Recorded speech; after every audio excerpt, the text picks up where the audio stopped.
Setiap detiknya di dunia ada 28 juta ton stainless steel yang diproduksi. Dan di balik kilauan setiap sendok, setiap keran, setiap alat bedah, ada satu logam yang jadi kuncinya, kromium.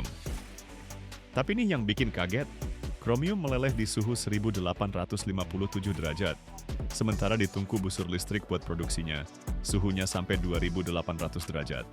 Lebih panas dari permukaan matahari loh. Satu tungku kayak gitu ngabisin 4000 kWh listrik per ton campuran. Itu setara konsumsi listrik apartemen biasa selama 4 bulan, guys.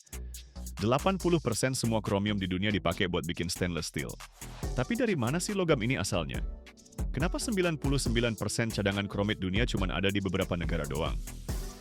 Dan apa yang terjadi di zona neraka di bawah elektroda itu, tempat biji berubah jadi ferrokrom cair? Stay sampai akhir, lo bakal tahu gimana dari batu hitam, lahir logam yang bikin baja jadi abadi.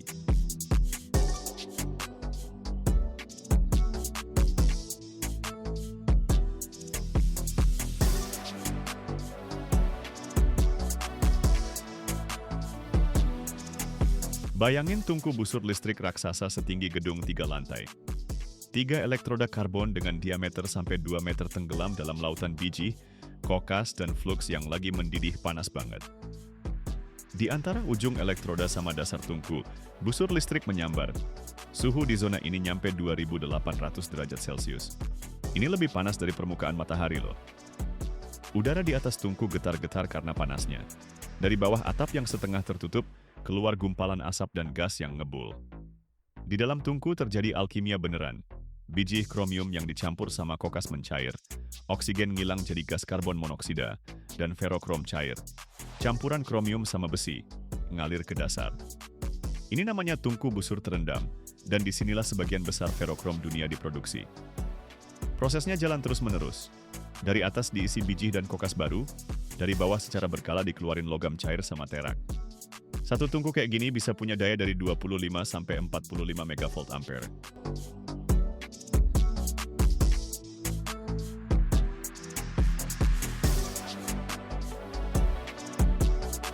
Energi yang dibutuhin itu gila banget. Satu pembangkit listrik penuh cuma buat lebur biji doang. Pas udah cukup banyak ferrokrom cair yang terkumpul di tungku, para pekerja bakal ngebor tap hole, lubang khusus di sisi tungku. Nah, di situ mulai deh pemandangan yang bikin takjub. Aliran logam panas membara sama terak langsung muncrat keluar, ngalir lewat parit ke wadah raksasa. Suhunya tuh sekitar 1650 derajat.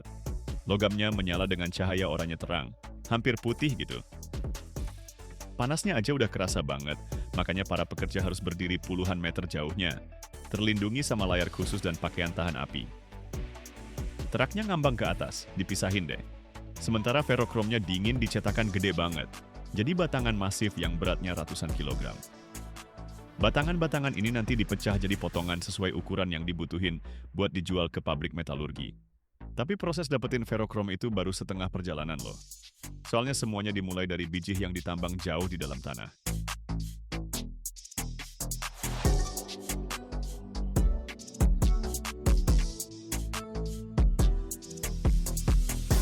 Kromit itu satu-satunya biji kromium yang dipakai di industri. Mineralnya berwarna coklat tua, hampir hitam, dengan kilauan metalik. Rumus kimianya, oksida besi sama kromium. Kromit murni mengandung 68% oksida kromium dan 32% oksida besi. Tapi di alam, biji sempurna kayak gini hampir nggak ada. Deposit yang beneran cuma mengandung 40-50% oksida kromium. Kromit terbentuk di batuan magmatik, di masa syair raksasa yang naik dari mantel bumi. Deposit terbesarnya ada di Afrika Selatan, Kazakhstan, India, sama Turki. Keempat negara ini menyumbang sekitar 80% produksi dunia. Afrika Selatan jadi pemimpin mutlak. Deposit mereka di kompleks Bushveld punya 200 juta ton kromit. Ini lapisan biji yang membentang ratusan kilometer dan turun ke kedalaman ribuan meter. Kazakhstan punya cadangan 230 juta ton. India 54 juta ton.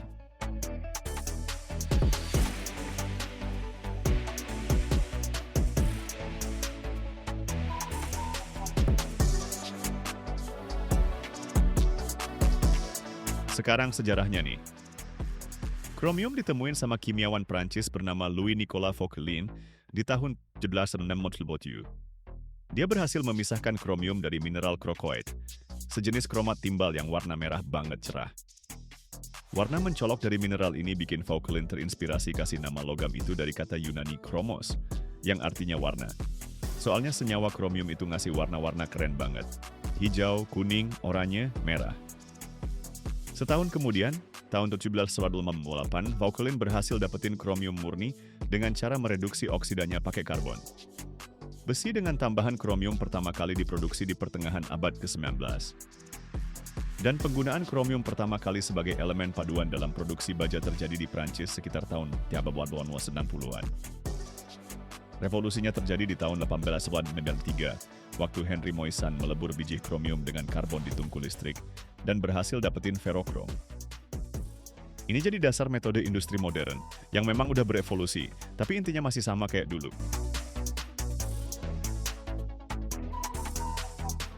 Kromit ditambang dengan dua cara, tambang terbuka dan tambang bawah tanah. Tambang terbuka dipakai kalau bijinya nggak terlalu dalam. Ekskavator gede banget ngangkat tanah sama batuan penutup, sampai lapisan kromitnya kelihatan. Habis itu bijinya diledakin, dimuat ke truk tambang jumbo yang bisa ngangkut sampai 300 ton, terus dibawa ke pabrik pengolahan. Tambang bawah tanah dipakai buat cadangan yang dalamnya ratusan meter, kadang sampai kilometer. Mereka bikin terowongan turun ke bawah, ledakin bijinya, muat ke kereta kecil, terus angkat ke permukaan. Biji yang baru ditambang itu belum murni kromit loh. Masih campur sama batuan kosong dan mineral lain. Makanya perlu diolah dulu. Pertama dihancurin pakai mesin pemecah gede. Bongkahan sebesar mobil jadi potongan sekepalan tangan. Terus digiling di mesin bola sampai jadi kayak pasir, atau bahkan debu. Habis itu baru deh proses pemisahan. Kromitnya dipisahin dari batuan kosong.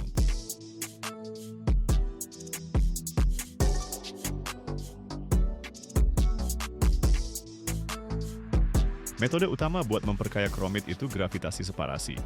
Kromit lebih berat dari batuan kosong. Kepadatannya 4,5 sampai 4,8 gram per sentimeter kubik, sedangkan batuannya cuma 2 sampai 3 gram. Biji yang udah dihaluskan dicampur sama air, jadinya pulp.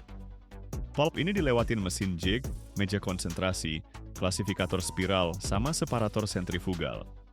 Karena gravitasi, butiran kromit yang lebih berat bakal mengendap lebih cepat, sementara batuan kosong yang ringan ke bawah aliran air. Ada juga yang pakai separasi magnetik. Kromit itu magnetnya lemah, tapi separator magnetik intensitas tinggi yang modern bisa narik dan misahin kromit dari pengotor non-magnetik. Setelah diperkaya, jadilah konsentrat kromit dengan kandungan kromium oksida, 46% ke atas. Ini udah jadi bahan baku siap pakai buat metalurgi. Konsentratnya dihilangkan airnya, dikeringin, terus dikirim ke pabrik ferroalloy. Buat produksi ferokrom butuh biji berbentuk gumpalan. Bubuk halus nggak bakal meleleh dengan baik di tungku.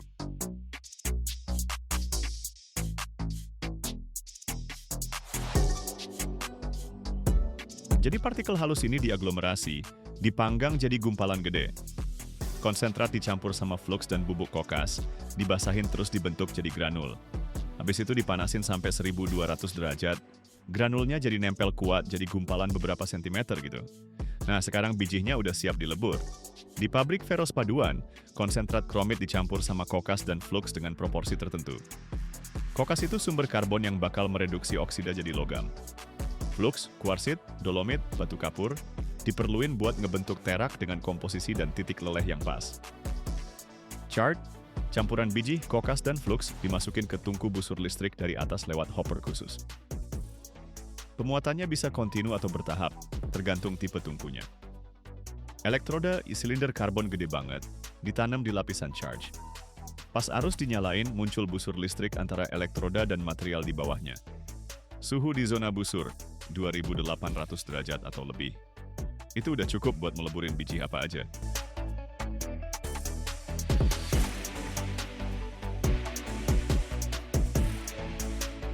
Di dalam tungku terjadi reaksi kimia yang kompleks banget.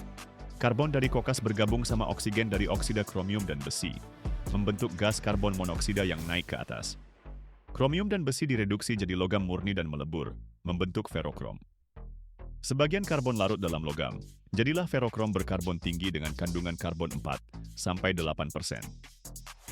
Ferokrom khas dari Afrika Selatan mengandung 52-54% kromium, 6-7% karbon, 2-4% silikon. Biji dari Zimbabwe dengan rasio kromium terhadap besi yang lebih tinggi menghasilkan produk dengan 63-67% kromium. Ferokrom cair dan terak menumpuk di bagian bawah tungku, di dapur pelebur. Ketika logam udah cukup terkumpul, lubang pengeluaran dibuka. Logam dan terak mengalir ke dalam wadah. Terak mengapung ke atas, lalu dituang atau diambil. Logam dituang ke cetakan atau didinginkan dalam wadah khusus. Setelah membeku, batangan besar itu dipecah pakai pres hidrolik atau palu jadi potongan, sesuai ukuran yang dibutuhkan.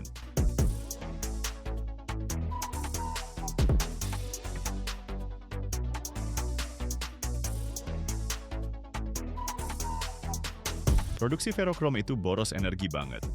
Untuk 1 ton ferokrom karbon tinggi, butuh 2.000-4.000 kWh listrik. Makanya pabrik ferroalloy dibangun di negara yang listriknya murah. Sering banget deket sama pembangkit listrik tenaga air. Hasil ekstraksi kromium dari biji sekitar 90%, kalau kondisinya bagus. 10% sisanya jadi slag. Slag bukan cuma limbah loh. Logam yang masih nyangkut di dalamnya diekstrak pakai metode pengayaan mineral, sisanya dipakai buat konstruksi. Ferokrom itu bukan produk akhir. Ini dikirim ke pabrik baja, terus ditambahin ke baja cair buat proses alloying. Kromium bikin baja tahan korosi, keras, dan tahan panas tinggi. Stainless steel mengandung 10-20% kromium. Rata-ratanya 18%. Kromium inilah yang ngebentuk lapisan tipis oksida nggak kelihatan di permukaan baja yang melindungi logam dari karat. Jadi gini nih, dari batu hitam di perut bumi lewat ledakan di tambang terbuka, crushing dan pemurnian, lewat nerakanya tungku busur listrik di suhu 2800 derajat, lahirlah ferokrom. Paduan yang kasih baja kehidupan abadi dan kilau, tahan terhadap waktu dan korosi.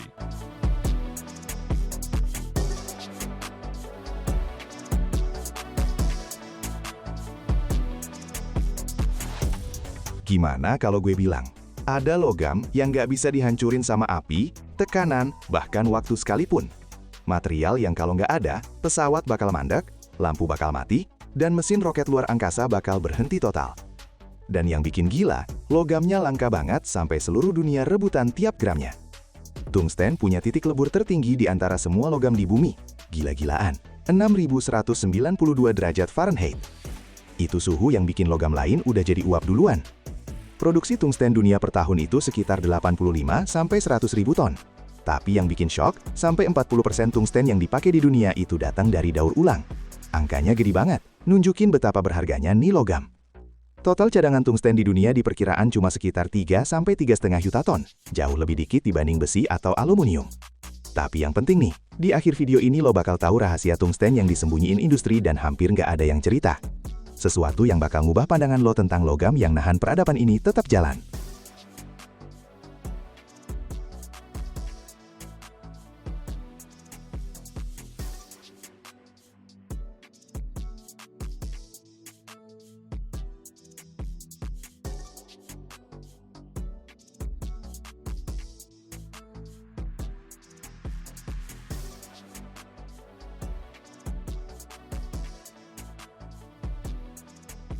Bayangin, sebuah tambang bawah tanah yang super gede di Vietnam, Cina, Rusia, atau Kanada. Negara-negara produsen tungsten terbesar di dunia.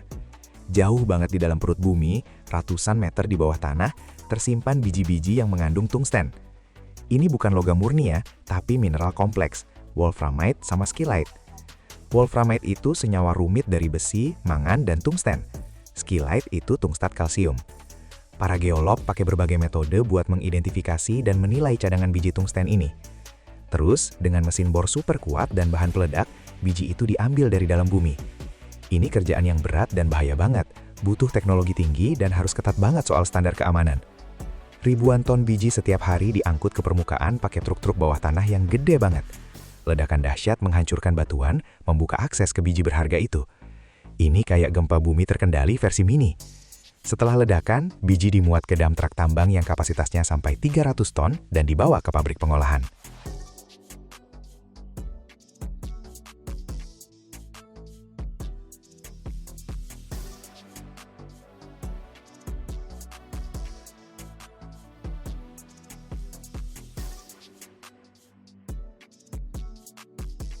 Setelah ditambang, biji langsung dibawa ke pabrik pengolahan. Di sini, biji bakal melewati beberapa tahap buat misahin wolfram atau skillite berharga dari batuan lainnya. Pertama, biji dihancurkan pakai crusher dan mesin penggiling sampai jadi bubuk halus banget. Crusher rahang raksasa dengan suara gemuruh yang bikin kuping budeg, ngehancurin bongkahan besar sebesar mobil jadi potongan seukuran kepalan tangan. Terus, biji yang udah dihaluskan masuk ke ball mill, drum raksasa yang berputar dan penuh sama bola-bola baja. Di dalam mill ini, biji digiling sampai jadi bubuk super halus, hampir kayak tepung. Habis itu, berbagai metode pengayaan dipakai, seperti pemisahan gravitasi, pemisahan magnetik, dan flotasi. Pemisahan gravitasi ngandelin perbedaan kepadatan. Mineral tungsten lebih berat dari batuan kosong. Pemisahan magnetik misahin partikel wolframit yang sedikit magnetik dari kotoran non-magnetik. Flotasi itu proses di mana bubuk biji yang udah dihaluskan dicampur sama air dan reagen kimia khusus di dalam tangki-tangki gede.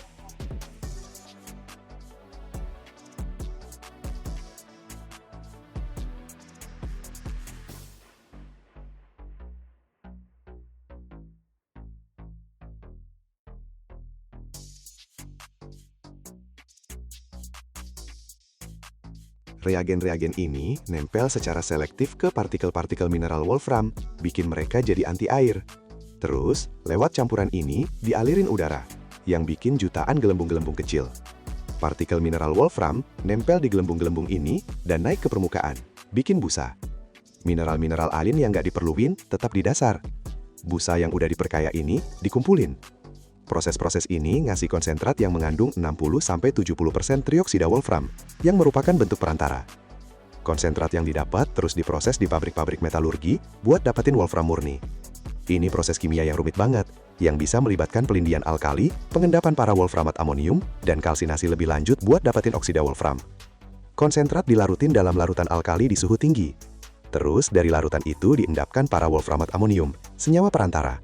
Senyawa ini dikalsinasi di suhu sekitar 600-800 derajat Celcius, ngasilin oksida wolfram, bubuk kuning.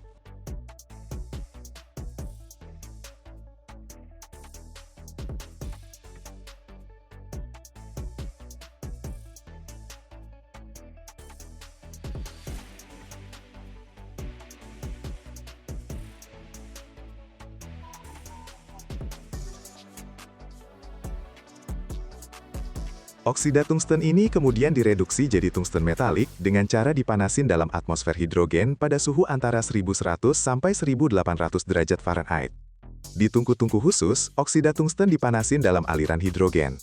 Hidrogennya ngambil oksigen dari oksida tungsten, ngebebasin tungsten metalik murni. Hasilnya adalah bubuk tungsten halus berwarna abu-abu, yang jadi dasar buat semua produk selanjutnya. Dari bubuk inilah, tungsten dibentuk jadi batang, rod, dan berbagai bentuk lainnya lewat proses sintering. Bubuk tungsten dipres dengan tekanan tinggi banget sampai jadi bentuk yang diinginkan. Terus disintering pada suhu yang sangat tinggi dalam atmosfer hidrogen. Ini bikin partikel-partikel bubuknya nyatu, membentuk material yang padat dan kuat. Suhu sinteringnya bisa mencapai 3000 derajat Celcius loh. Pada suhu segitu, partikel bubuknya mulai nempel satu sama lain, membentuk struktur yang monolit. Prosesnya dilakukan di tungku dengan atmosfer terkontrol, biar nggak terjadi oksidasi.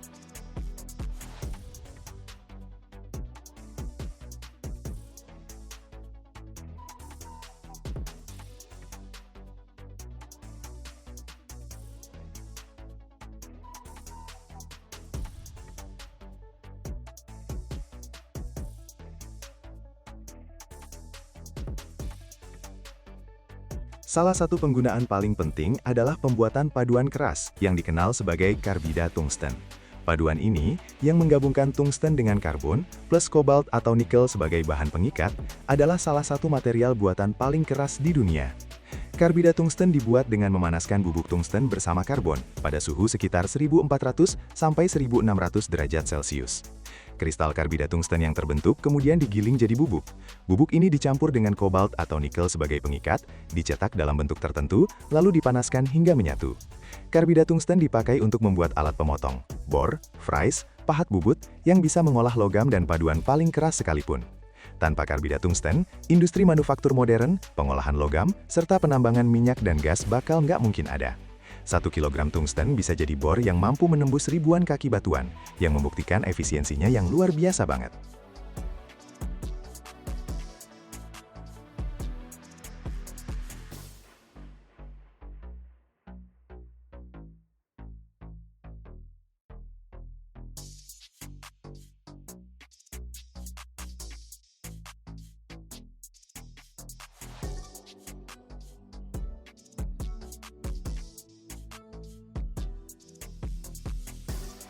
Wolfram juga banyak banget dipakai di industri militer, buat bikin peluru penusuk lapis baja dan inti peluru. Berkat kepadatan dan kekerasannya yang tinggi, paduan Wolfram punya kemampuan tembus yang luar biasa, sehingga sangat efektif banget melawan armor. Wolfram juga dipakai buat armor berat dan pemberat. Di bidang elektronik dan kelistrikan, Wolfram itu nggak tergantikan. Material ini digunakan buat produksi filamen lampu pijar, elektroda las, kontak listrik, dan komponen lain yang butuh ketahanan panas tinggi dan konduktivitas listrik. Karena titik leburnya yang super tinggi, Wolfram dipakai di industri luar angkasa buat komponen yang kena suhu ekstrim. Paduan suhu tinggi dengan Wolfram digunakan di mesin pesawat, turbin, dan perangkat lain yang beroperasi dalam kondisi panas ekstrim. Penambahan Wolfram sebagai paduan meningkatkan ketahanan panas logam lain. Di dunia medis, Wolfram dipakai dalam produksi tabung sinar X berkat nomor atomnya yang tinggi, yang efektif banget memblokir sinar X.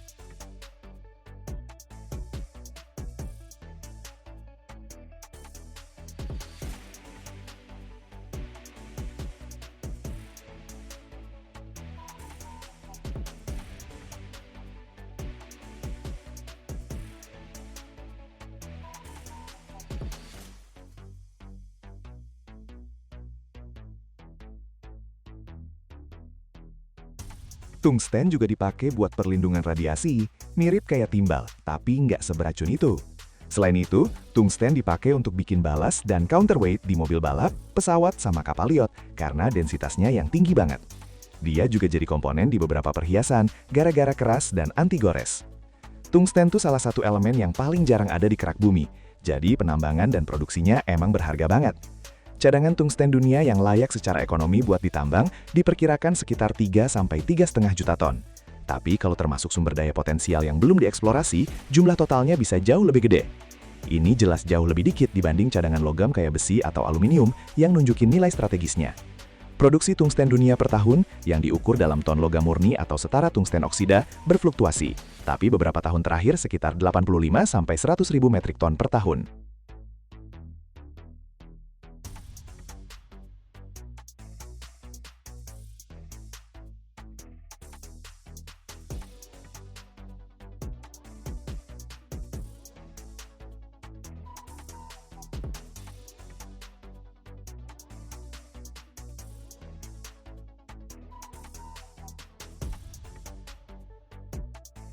Angka ini mencakup produksi primer dari biji dan juga daur ulang, yang makin penting banget nih.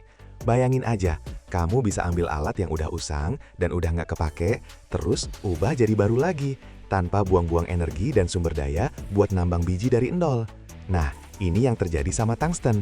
Daur ulang tungsten tuh salah satu yang paling maju dan efisien di antara semua logam loh. Menurut berbagai perkiraan, sampai 40% dari total konsumsi tungsten di dunia datang dari bahan daur ulang. Angka yang gede banget, menunjukkan betapa berharganya dan menguntungkan secara ekonomi. Dari mana sih tungsten bekas ini? Sumber utama bahan sekunder buat tungsten tentunya dari paduan keras bekas, kayak alat potong, mata bor, fries yang terbuat dari tungsten karbida itu. Setelah dipakai intensif, mereka aus, tumpul, atau patah. Daripada dibuang ke tempat sampah, mereka dikumpulin dan dikirim ke pabrik daur ulang.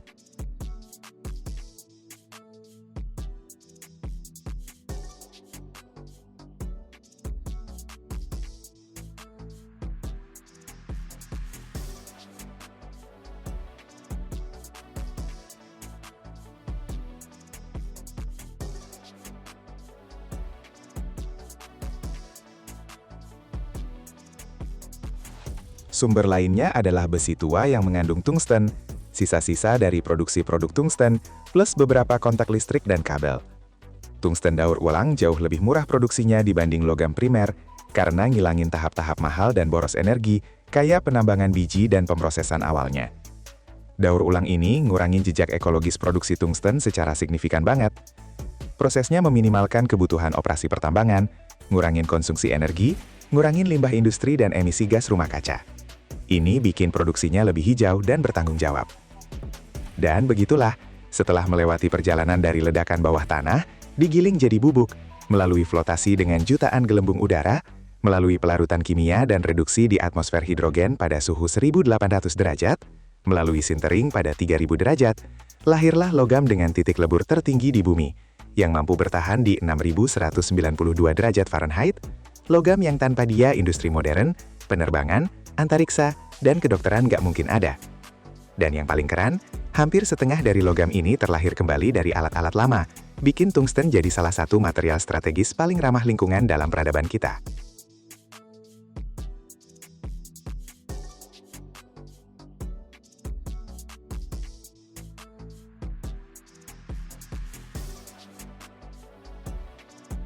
$80.000 ton. Bayangin kekuatan yang bisa ngeremukin 10 tank sekaligus. Mesin setinggi gedung 10 lantai yang bisa ngubah gumpalan baja panas ratusan ton jadi panel datar. Kayak mainan plastisin aja. Ini bukan film sci-fi loh. Ini pabrik press tempat terkuat di dunia yang udah beroperasi di Cina sejak tahun 2013. 80.000 ton tekanan. Itu lebih berat dari 50.000 mobil yang nimpa satu potongan logam seukuran meja sekaligus. Emang kenapa sih manusia butuh mesin segede dan sekuat ini? Rahasia apa yang tersembunyi di balik sejarahnya sejak zaman Perang Dingin? Gimana caranya Uni Soviet bikin monster 75.000 ton, terus Amerika Serikat bales dengan press 50.000 ton? Lo bakal tahu gimana raksasa industri logam ini lahir. Gimana kekuatan super gede ini bekerja, dan apa aja yang bisa dibuat dengan tekanan segitu. Tonton sampai habis, di akhir bakal kelihatan banget seberapa gila ciptaan manusia ini.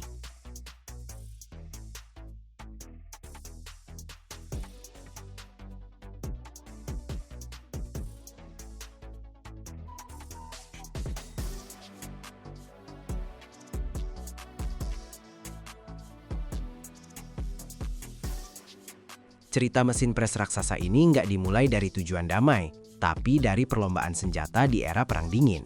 Akhir tahun 40-an sampai awal 50-an, industri penerbangan dan pembuatan roket butuh solusi yang benar-benar baru.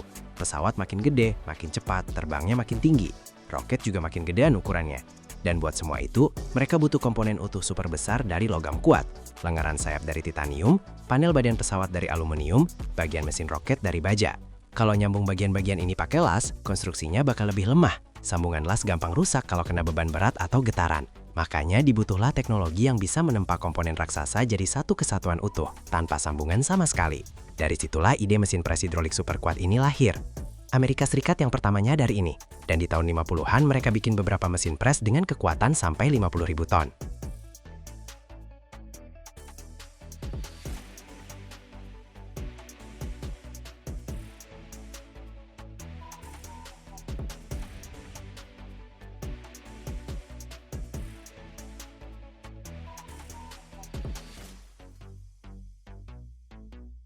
Uni Soviet juga nggak mau kalah. Di tengah persaingan luar angkasa dan perlombaan senjata yang lagi panas-panasnya, USSR bikin mesin pres tempa seberat 75.000 ton. Ini rekor dunia banget waktu itu loh. Mesin raksasa ini berdiri di lantai pabrik kayak kuil logam. Puluhan meter tingginya, ratusan ton konstruksinya. Silinder hidroliknya setebal orang berdiri. Pres ini bikin Uni Soviet bisa mencetak komponen buat roket, kapal selam, pesawat, dengan ukuran yang sebelumnya mustahil. Bagian titanium solid sepanjang beberapa meter, ini bukan impian lagi, tapi kenyataan. Kekuatan 75.000 ton artinya logam sekeras apapun jadi kayak lilin di tangan. Perang Dingin ngedorong kemajuan teknologi, dan mesin pres raksasa ini jadi salah satu simbolnya. Selama puluhan tahun, mesin-mesin pres ini tetap jadi puncak kehebatan engineering.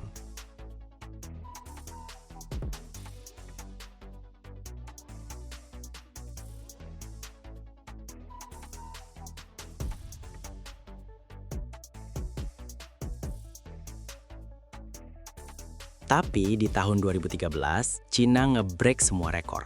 Di salah satu pabrik metalurgi mereka, dioperasiin mesin pres hidrolik dengan kekuatan 80.000 ton. 80.000 ton itu kekuatan yang susah banget dibayangin loh. Itu tuh sama kayak berat kapal pesiar raksasa yang nge-crash area seukuran meja makan doang. Atau tekanan yang setara sama berat 50.000 mobil penumpang. Konstruksi presnya bikin geleng-geleng kepala. Tingginya kayak gedung apartemen 10 lantai, berat mesinnya sendiri ribuan ton baja sama besi tuang, sistem hidrolik super gede yang bisa ngasilin kekuatan gila-gilaan kayak gitu. Pres ini nggak cuma pecahin rekor aja, tapi benar-benar buka era baru kemungkinan yang unlimited. Sekarang bisa nge-stem komponen dengan ukuran yang dulu dianggap mustahil banget. Panel buat pesawat komersial, komponen roket luar angkasa, peralatan reaktor, Semuanya jadi aksesibel gara-gara mesin ini.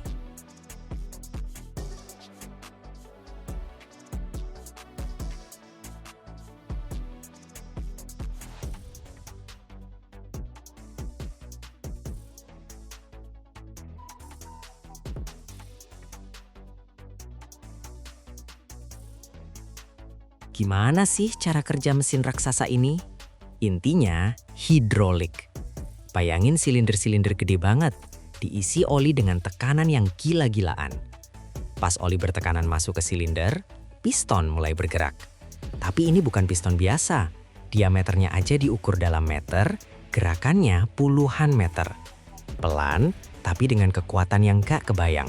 Piston turun ke bawah, di mana ada plat masif dengan bongkahan logam pijar di atasnya. Bongkahan ini beratnya ratusan ton. Ingot baja, titanium, atau aluminium yang super gede. Dipanasin sampai sekitar 1200 derajat. Logamnya menyala oranye terang, panasnya bikin gak tahan. Bengkel penuh dengan deru hidrolik, bau logam panas campur oli. Dan plat atas mesin pres mulai turun. Pelan, nyaris hikmat. Tapi di balik ketenangan itu, ada kekuatan 80.000 ton.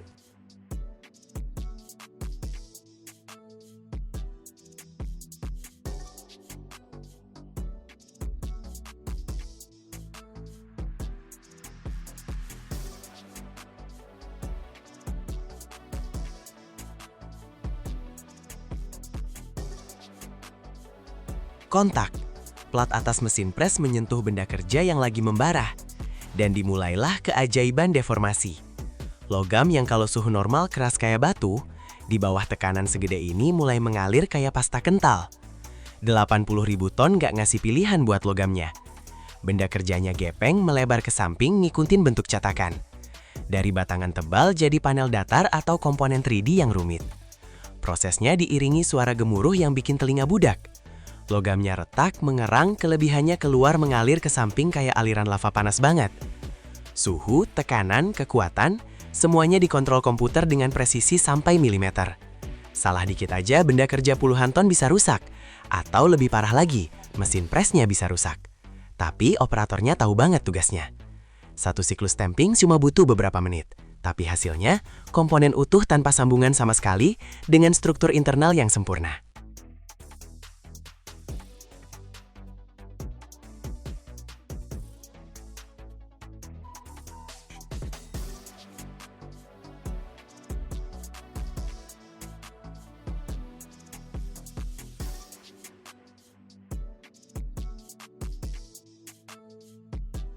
Kenapa ini penting banget? Karena komponen yang ditempa utuh itu jauh lebih kuat daripada konstruksi yang dilas. Sambungan las itu selalu jadi titik lemah. Waktu kena beban, getaran, atau tekanan berulang, retakan pasti mulai dari sambungan itu. Nah, di dunia penerbangan atau luar angkasa, retak sedikit aja udah berarti bencana. Makanya komponen besar kayak spar sayap pesawat, panel badan pesawat, bagian landing gear atau komponen mesin roket harus dibuat utuh tanpa sambungan. Mesin pres super gede ini bisa nempak balok titanium sepanjang 10 meter tanpa satupun sambungan loh. Atau panel aluminium seukuran setengah sayap Boeing. Atau bahan baja buat peralatan reaktor yang beratnya 200 ton. Dulu, komponen sebesar ini harus dilas dari puluhan bagian. Sekarang bisa dibuat dalam sekali tekanan pres aja. Ini benar-benar revolusi di dunia manufaktur.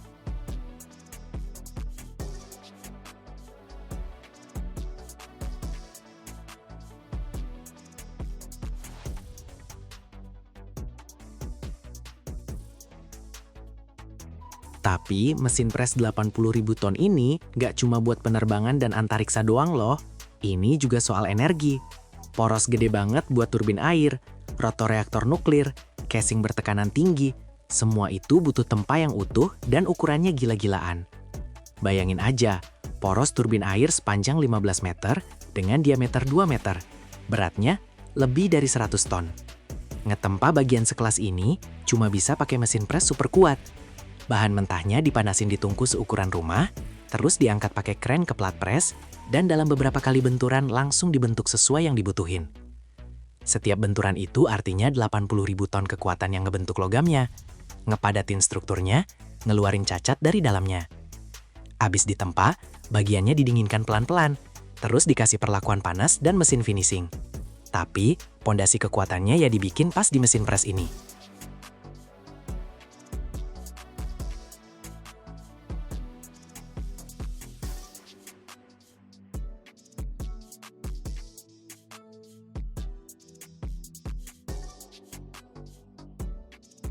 Cina nggak bangun mesin pres ini tanpa alasan jelas. Negara mereka lagi giat banget ngembangirin industri penerbangan, program luar angkasa, sama energi nuklir.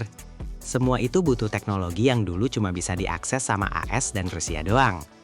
Mesin pres 80.000 ton ini tuh basically pernyataan mereka kalau mau jadi pemimpin teknologi. Sekarang Cina udah bisa produksi komponen yang dulu harus beli dari luar negeri atau puas aja sama ukuran yang lebih kecil. Ini namanya kemandirian strategis. Kalau lo punya mesin pres sekelas ini, lo bisa bikin pesawat sendiri, roket sendiri, reaktor sendiri tanpa harus bergantung sama teknologi orang lain. Nggak heran info detail soal spesifikasi dan kemampuan mesin pres ini dijaga ketat banget. Ini bukan cuma peralatan produksi biasa, ini elemen penting buat keamanan nasional dan kedaulatan teknologi mereka.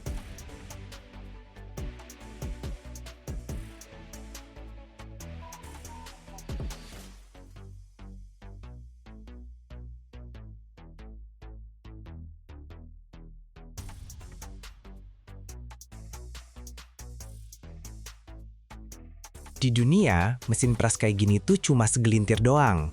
Rusia masih punya mesin raksasa peninggalan Soviet yang kapasitasnya 75.000 ton, dan sampai sekarang masih dipakai di pabrik-pabrik pertahanan mereka. Amerika Serikat juga masih ngandelin mesin 50.000 ton yang udah dibikin dari tahun 50-an sampai 60-an. Sekarang Cina jadi juaranya dengan kapasitas 80.000 ton. Bahkan ada rencana bikin mesin pres yang lebih gede lagi, 100.000 ton atau bahkan lebih. Tapi setiap mesin kayak gini tuh investasinya gede banget. Biaya bikin mesin pres super kuat ini bisa nyampe ratusan juta dolar loh. Butuh fondasi khusus yang masuk ke dalam tanah puluhan meter. Butuh sistem hidrolik yang super kuat, tunggu buat ngemanasan bahan baku, sama kren yang bisa ngangkat ratusan ton. Ini tuh satu kompleks utuh yang luasnya kayak lapangan bola. Tapi hasilnya sebanding kok. Bisa produksi komponen yang nggak bisa dibuat sama siapapun.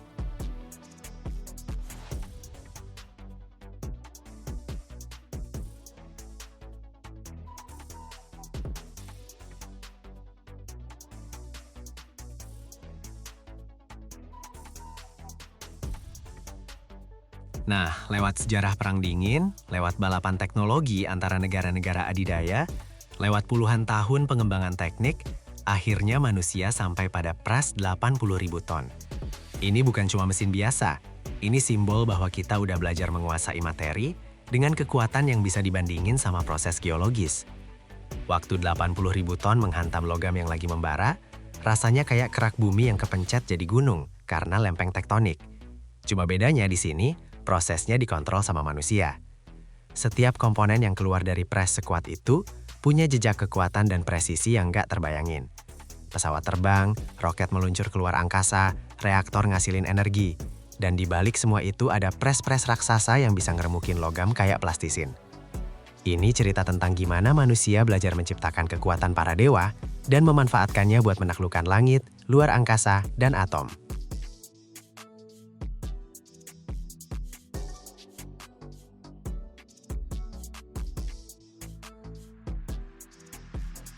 Tiap jam di dunia ini, puluhan reaksi nuklir terjadi. Tapi cuma segelintir orang yang tahu kalau di jantung setiap bom atom ada material yang bisa ngehancurin satu kota dalam hitungan detik. Ini bukan cuma senjata biasa, ini bintang mini yang diciptain sama manusia. Lo bakal tahu gimana dari uranium biasa bisa lahir ledakan sekuat ribuan matahari, kenapa pasir di New Mexico berubah jadi kaca, dan apa yang terjadi sama pulau yang sekarang udah nggak ada lagi. Dan yang paling penting, rahasia apa sih yang disembunyiin di dalam hulu ledak nuklir? Tonton sampai habis, soalnya endingnya bakal ngubah cara lo ngeliat dunia modern.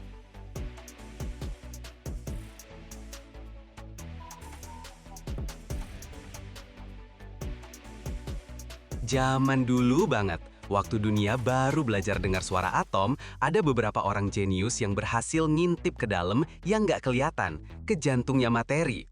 Itu tuh tahun-tahun waktu sains masih jalan sambil meraba-raba, tapi semangatnya gede banget. Ahli kimia Jerman Otto Hahn bareng Fritz Strassmann kayak alkemis zaman modern gitu, nemuin uranium bisa pecah. Ini kayak es di sungai yang retak dan di baliknya ada raksasa yang lagi tidur. Sementara Eropa lagi persiapan perang, di seberang lautan ada sekelompok orang yang diam-diam ngumpul, yang nanti bakal disebut penguasa api atom. Di gurun New Mexico, dimulailah proyek Manhattan. Fisikawan biasa, Oppenheimer, Fermi, Teller, jadi pencipta kekuatan terdahsyat yang pernah dilihat manusia. Pas musim panas tahun 1945, di bawah awan fajar, meledaklah bom nuklir pertama. Pasir berubah jadi kaca, langit jadi api. Dan di tengah kesunyian total, salah satu ilmuwan bisik, "Sekarang gue udah jadi kematian, penghancur dunia."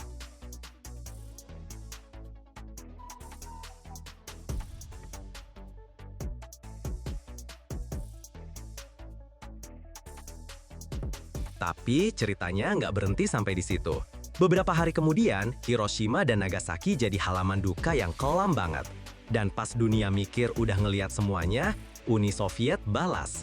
Di bawah pimpinan Igor Kurchatov, tahun 1949, bom atom Soviet pertama meledak.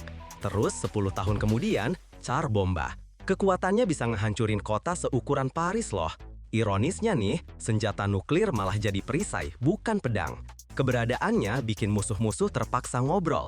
Ide-ide soal keamanan, kontrol, diplomasi jadi lebih penting daripada perang beneran. Umat manusia untuk pertama kalinya nanya pertanyaan gede. Bisa nggak sih kita sepakat biar semua bisa survive? Makanya muncul doktrin pencegahan, jangan nyerang, karena lo tahu serangan itu bakal berakhir jadi bencana. Dan meskipun keseimbangan ini susah disebut sempurna, tapi dia berhasil ngasih puluhan tahun tanpa perang global antara negara-negara adidaya. Satu era utuh, dingin, bikin gelisah, tapi tanpa front perang massal.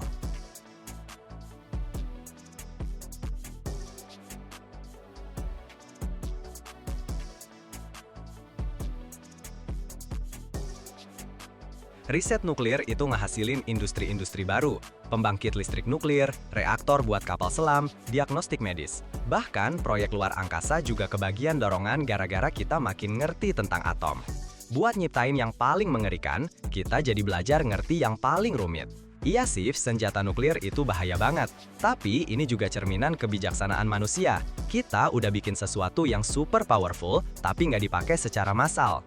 Ini cerita tentang kekuatan yang kita putuskan buat ditahan, tentang sains yang ngajarin kita buat nggak nguasain, tapi hidup berdampingan. Di kedalaman laboratorium, di mana lampu-lampu redup nyinarin blueprint, disitulah dimulainya perjalanan nyiptain bom nuklir. Ini bukan cuma rakit-rakit logam aja, ini alkimia modern, di mana setiap gram bahan punya kekuatan ribuan matahari. Semuanya dimulai dari uranium atau plutonium, isotop yang bisa ngejaga reaksi berantai.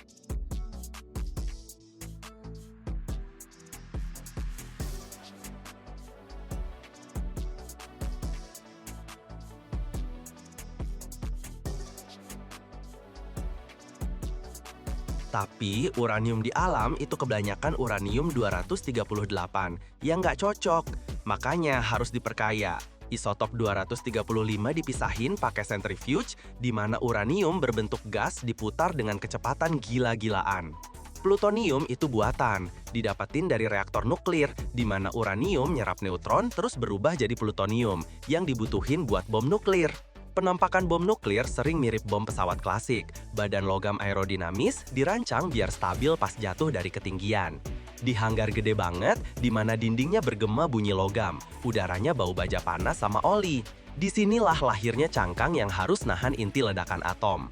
Dari mulut tungku industri yang membara, keluar aliran logam. Baja khusus diperkuat pakai nikel, kromium, dan mangan. Suhunya lebih dari 1000 derajat. Matahari musim panas aja kalah terang dibanding api ini.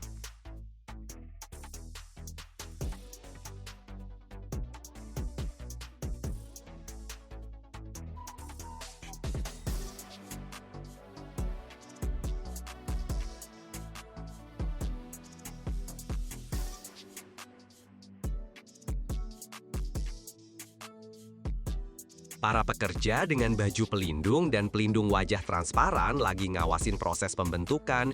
Di mesin pres dengan tekanan ratusan ton, lembaran baja dibengkokin jadi bentuk aerodinamis. Di depan mata, muncul bodi memanjang yang mirip tetesan air yang zas TV di bawah tekanan langit. Terus lengan mekanis ngemil sekat-sekat dalamnya, motong lubang buat stabilisator ekor sama penguncinya. Setiap milimeter itu hasil kalkulasi teliti banget. Soalnya dari situ tergantung keseimbangan waktu jatuh. Abis itu bodinya melalui ritual penguatan, dicelup ke bak anti karat, diproses pakai penyemprotan polimer, dilapisi cat matte. Warnanya hijau tua, mirip bayangan militer di senja-senja pohon pinus. Dan sebagai penutup, testing, dijatuhkan dari ketinggian, dipukul pakai palu, diputar di terowongan aerodinamis. Baru setelah semua uji coba itu, bodinya siap nerima isi mematikannya.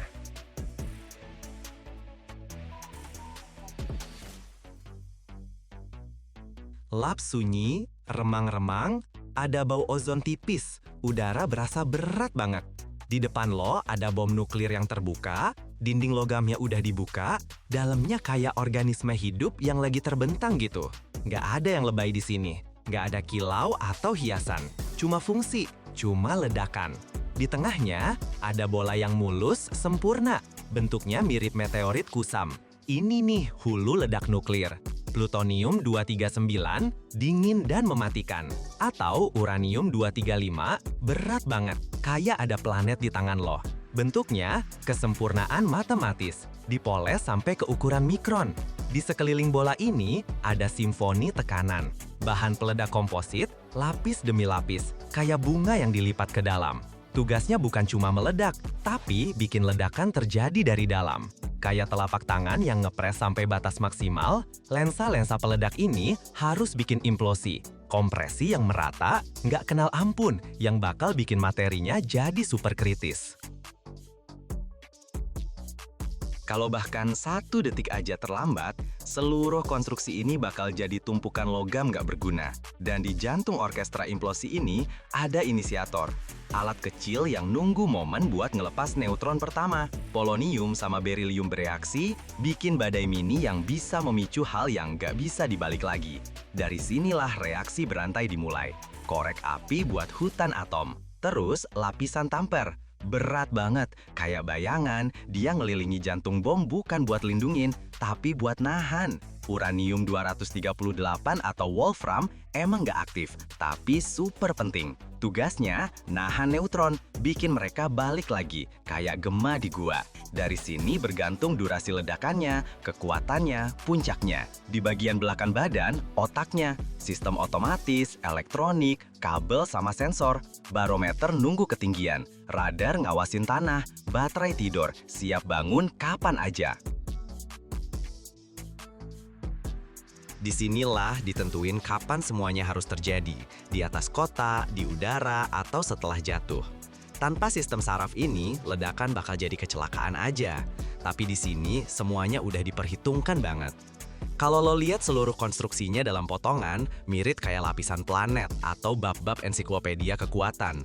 Cangkang luar, halus dan dingin, lapisan bahan peledak, tersusun secara matematis, tamper, penjaga yang nggak kelihatan, inti, kayak benih masa depan, dan di pusatnya ada percikan yang tidur, sampai dia dibangunin. Selama 62 tahun, di dunia ini udah terjadi 2065 ledakan nuklir. 5.224 itu bukan jumlah ledakan nuklir, tapi perkiraan total arsenal AS termasuk hulu ledak yang aktif, cadangan, sampai yang udah ditarik dari operasi. Nah, jumlah uji coba nuklir yang dilakukan AS dari tahun 1945 sampai 1992 itu ada 1.154 ledakan. Dan masing-masing dari mereka adalah halaman tersendiri dalam sejarah kekuatan, ketakutan, dan sains.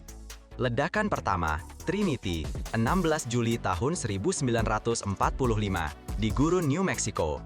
Ini adalah awal dari era ketika energi atom menjadi senjata. Setelah itu, Hiroshima dan Nagasaki, satu-satunya kasus penggunaan senjata nuklir dalam pertempuran. Dalam dekade-dekade berikutnya, AS menguji bom di atol Enewetak dan Bikini, di Nevada, di bawah tanah, di atmosfer, di atas air. Ledakan-ledakan itu punya berbagai tujuan, menguji desain baru, demonstrasi kekuatan, meneliti dampak pada teknologi dan organisme hidup. Kekuatannya bervariasi, dari beberapa kiloton sampai 15 megaton, seperti dalam tes Castle Bravo tahun 1954. Di tahun 1952, AS melakukan uji coba termonuklir pertama, Ivy Mike. Ini bukan cuma bom biasa lagi, tapi bintang mini yang diciptakan manusia. Ledakannya menghancurkan satu pulau utuh.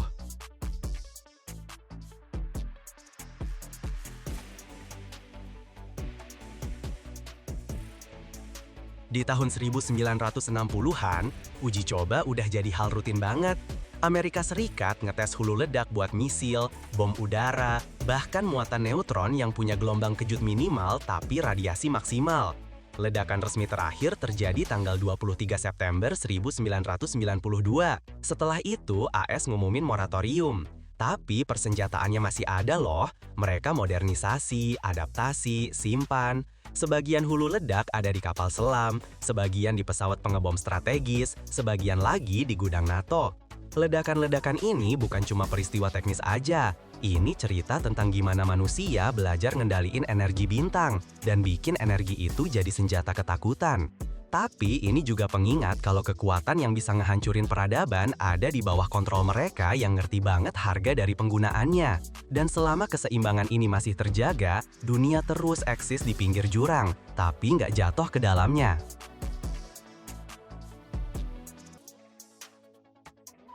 Setiap tahun di dunia diproduksi lebih dari 500 miliar botol kaca. Jika disusun dalam satu garis, botol-botol ini bisa mengelilingi bumi lebih dari 3.000 kali. Ini adalah gunung material mengkilap dan rapuh yang bisa selamanya tertinggal di tempat pembuangan sampah, membentuk gurun kaca selama ribuan tahun. Namun, sebagian dari material ini mendapat kesempatan kedua, ketiga, bahkan kesempatan ke-100 untuk hidup kembali. Bagaimana sebenarnya botol limun biasa yang dibuang ke tempat sampah, melewati api dan neraka mekanis, untuk kemudian menjadi kembali kristal bening dan siap digunakan? Di balik ini semua, terdapat proses teknologi yang luar biasa besar, yang dalam hal ketepatan dan skalanya, tidak kalah dengan program antariksa. Jika Anda menonton sampai akhir, Anda akan mengetahui rahasia utama, mengapa kaca disebut sebagai material abadi yang mampu bereinkarnasi tanpa batas, tanpa kehilangan kualitas. Dan justru sifat inilah yang menjadikannya keajaiban sejati dalam bidang teknik dan ekologi. Perjalanan menuju kelahiran kembali kaca dimulai bukan dari pabrik, melainkan dari jalanan kota-kota kita. Daur ulang dimulai dari pengumpulan. Di negara-negara maju seperti Jerman atau Swiss, ini merupakan sistem yang terorganisir dengan baik, di mana setiap warga adalah bagian darinya. Kontainer khusus untuk kaca putih, hijau, dan coklat tersedia di setiap sudut. Lebih dari itu, di banyak negara Eropa berlaku sistem FUN, yaitu uang jaminan yang sudah termasuk dalam harga minuman. Dengan mengembalikan botol kosong ke mesin khusus di supermarket, seseorang mendapat stroke yang bisa digunakan untuk berbelanja. Ini mengubah pengumpulan sampah dari sekedar kewajiban menjadi aktivitas yang menguntungkan. Di wilayah lain di dunia, ada seluruh pasukan bayangan pengumpul, yaitu orang-orang yang menjadikan botol-botol yang dikembalikan sebagai sumber penghasilan utama mereka. Kaca yang terkumpul mengalir melalui jalur logistik, dari gerobak kecil hingga truk sampah raksasa, menuju pabrik-pabrik daur ulang. Disinilah, di lokasi yang bising dan berdebu ini, babak pertama kebangkitannya dimulai. Setelah berton-berton botol kaca tiba di pabrik, mereka menghadapi ujian pertama, yaitu pemilahan. Dan disinilah teknologi yang layak untuk fiksi ilmiah mulai berperan. Di atas ban berjalan yang lebar, mengalir beragam botol. Botol bening bekas air mineral, botol hijau bekas anggur, botol coklat bekas bir. Mata manusia tidak mampu mengikuti kecepatan ini. Karena itu, di atas ban berjalan dipasang pemindai optik yang bekerja berdasarkan teknologi sinar inframerah dekat. Sinar cahaya menembus kaca, dan sensor menganalisis bagaimana cahaya itu dibiaskan. Kecerdasan buatan dalam sepersekian detik menentukan komposisi kimia dan warna setiap pecahan. Pemilahan berdasarkan warna sangat penting. Hanya satu botol hijau saja dapat mencemari 1 ton bahan baku untuk kaca bening, memberikan warna yang tidak diinginkan. Setelah identifikasi, sistem memberikan perintah. Semburan udara bertekanan yang kuat dengan presisi bedah menembak pecahan yang tepat, menjatuhkannya dari ban berjalan ke dalam wadah terpisah.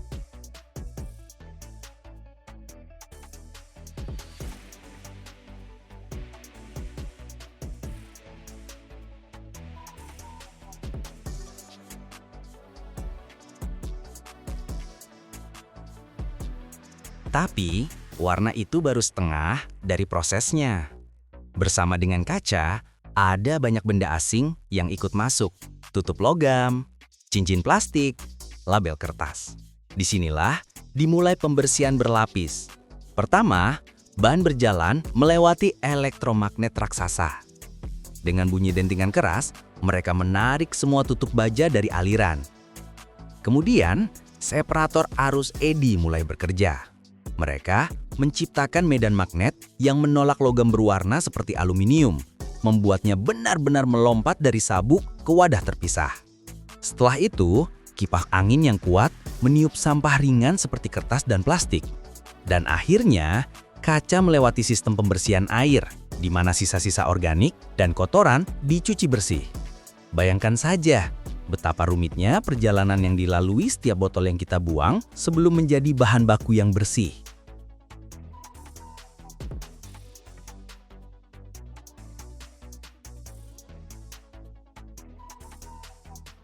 Setelah disortir dan dibersihkan, kaca dikirim ke eksekusinya, mesin penghancur. Ini adalah mesin raksasa yang rahang baja atau palunya menghancurkan botol-botol utuh menjadi pecahan kecil dengan gemuruh yang memekakan telinga. Suaranya seperti ribuan lampu kristal pecah secara bersamaan. Ada beberapa jenis mesin penghancur. Penghancur rahang yang meremukan kaca di antara 2 pelat, dan penghancur palu di mana palu yang berputar dengan kecepatan gila menghantam kaca ke dinding baja. Tujuan tahap ini adalah mengubah botol-botol yang besar dan rapuh menjadi massa yang seragam yang disebut pecahan kaca atau cullet. Material ini jauh lebih nyaman untuk transportasi dan yang paling penting untuk peleburan. Pada tahap ini, kotoran yang tersisa yang tidak dihilangkan sebelumnya dapat disaring lebih lanjut. Setelah dihancurkan, pecahan kaca disaring melalui sistem saringan bergetar yang mengkalibrasinya berdasarkan ukuran.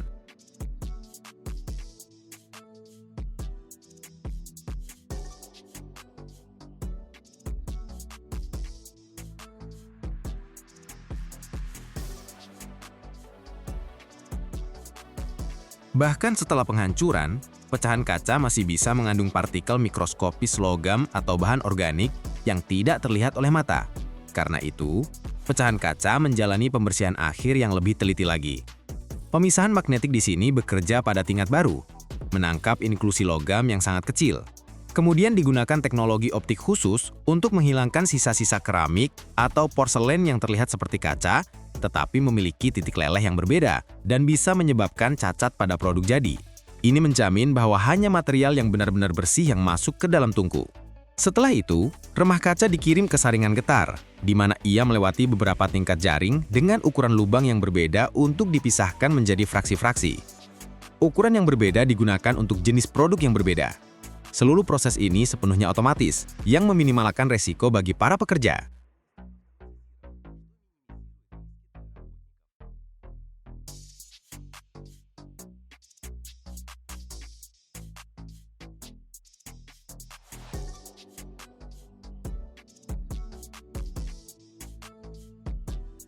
Setelah melalui semua tahapan pembersihan dan kalibrasi, pecahan kaca yang sangat bersih dikirim ke jantung pabrik, tungku peleburan.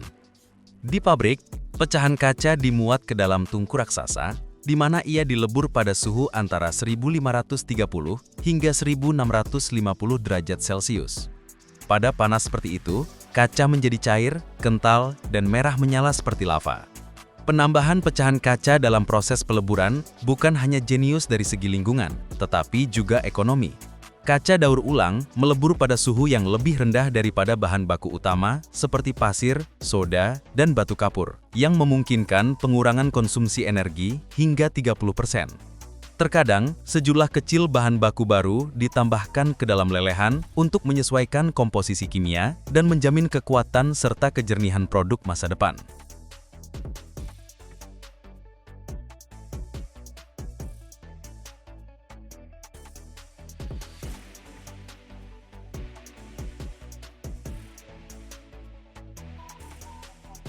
Setelah kaca berubah menjadi massa cair yang homogen, kelahiran barunya dimulai.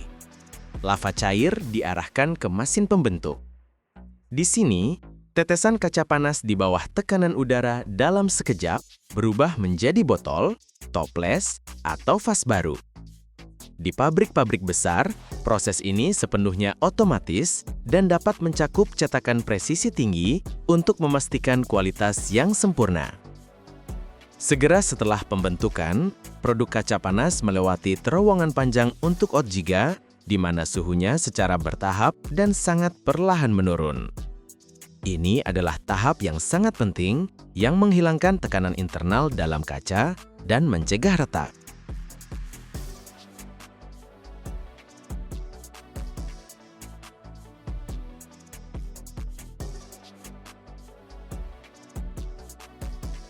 Setelah pembentukan dan pendinginan, produk kaca baru mengalami kontrol kualitas yang sangat ketat. Sistem robotik khusus memeriksa setiap botol untuk menemukan cacat sekecil apapun, gelembung udara, retakan mikro, ketebalan dinding yang tidak merata, atau bentuk yang tidak sempurna. Pemindai optik dan laser menerangi kaca, mengungkap kekurangan yang tidak terlihat oleh mata. Jika produk tidak memenuhi standar tertinggi, maka akan ditolak tanpa ampun dan dikirim kembali untuk dilebur ulang. Kemudian botol-botol tersebut diuji kekuatan mekanisnya, memeriksa apakah mereka dapat menahan tekanan minuman berkarbonasi dan benturan saat transportasi. Hanya setelah melewati semua pengujian ini, produk kaca baru dikemas dan dikirim ke pasar. Begitulah berakhirnya satu siklus dari kehidupan mereka yang tak terbatas.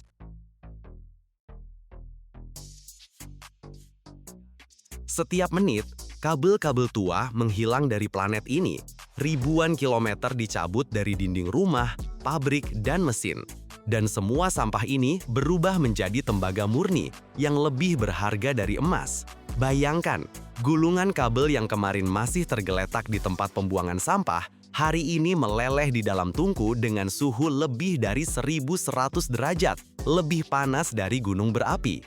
Tapi yang paling menarik, tembaga bisa dilahirkan kembali tanpa henti. Jadi, apa yang memberi cahaya di kamarmu 20 tahun lalu, besok bisa saja berada di dalam mesin mobil listrik. Dan di akhir, saya akan mengungkap rahasia yang disembunyikan oleh logam ini. Dan itu akan membuatmu melihat tembaga dengan cara yang sama sekali berbeda.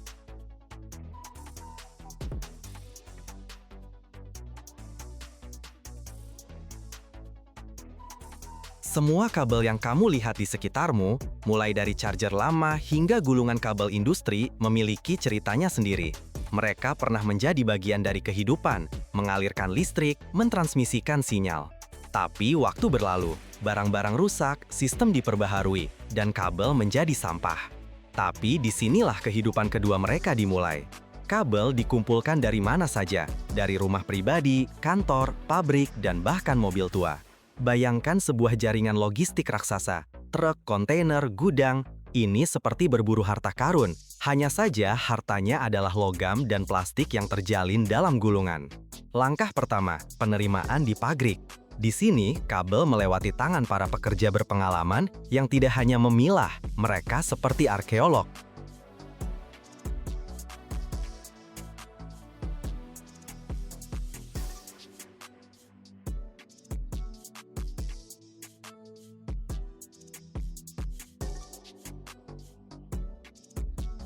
Proses ini sangat penting, karena dari pemilahan yang benar tergantung kualitas produk akhir.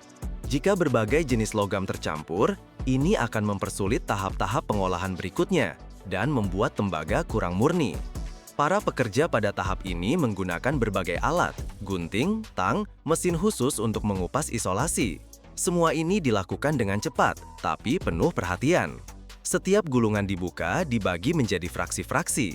Kabel tanpa selubung, kabel dengan plastik, tebal dan tipis, dengan tembaga dan aluminium. Penting untuk menjaga keutuhan tembaga, karena itulah kekayaan utamanya. Bahkan aroma bengkel, campuran plastik tua, logam, dan gulungan yang baru dibuka, seolah memberi petunjuk bahwa sesuatu yang baru akan dimulai di sini.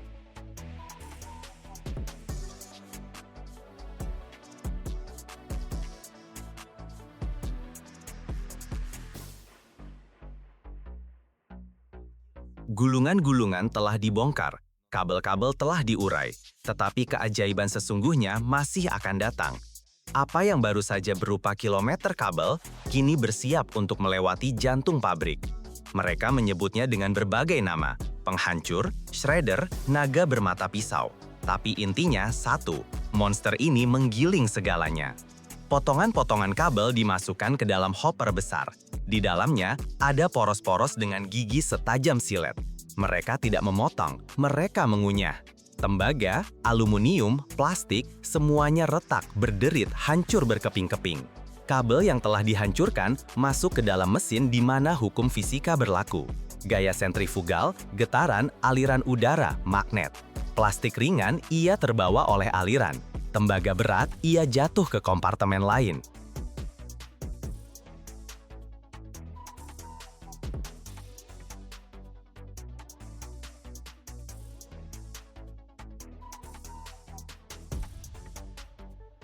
Debu berterbangan, mesin-mesin berisik, para operator dengan saksama mengawasi indikator di layar.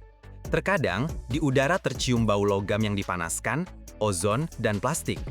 Ini bukan tempat yang paling romantis, tapi disinilah tembaga baru lahir, murni, siap untuk dianil, dilebur, atau ditarik. Dan seperti dalam dongeng-dongeng kuno tentang para alkemis yang mengubah lumpur menjadi emas, di sini juga ada formula-formula tersendiri. Hanya saja, alih-alih eliksir, ada sistem penimbangan, kalibrasi, dan pemurnian. Karena di dunia modern, keajaiban adalah teknologi yang disetel dengan baik.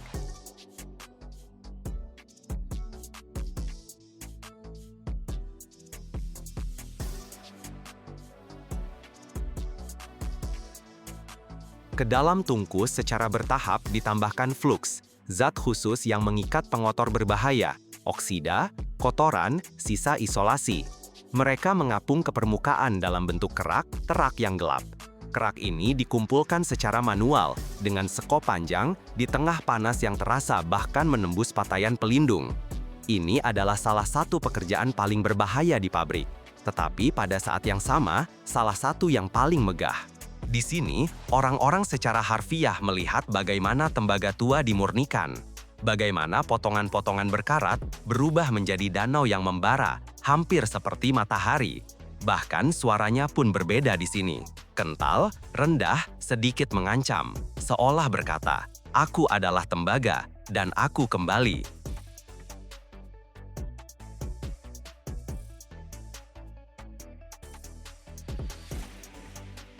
Ketika ingot panas telah membeku, tembaga belum tahu akan menjadi apa ia nanti. Masa depannya ada di tangan para insinyur dan operator mesin giling. Ingot-ingot diangkut ke bengkel penggilingan. Di sana, mereka dipanaskan kembali dan dilewatkan melalui roll-roll raksasa, seolah-olah meratakan adonan yang membara. Setiap kali lebih tipis, setiap kali lebih rata. Begitulah terbentuknya pita tembaga atau bilet untuk kawat. Kemudian, penarikan, drawing. Ini adalah saat tembaga ditarik melalui serangkaian lubang yang semakin sempit, dan ia meregang, menipis, tetapi tidak putus. Di setiap lubang ada presisi baru, mikron baru. Semua ini agar pada akhirnya, lahirlah seutas kawat yang tipis, fleksibel, dan berkilauan.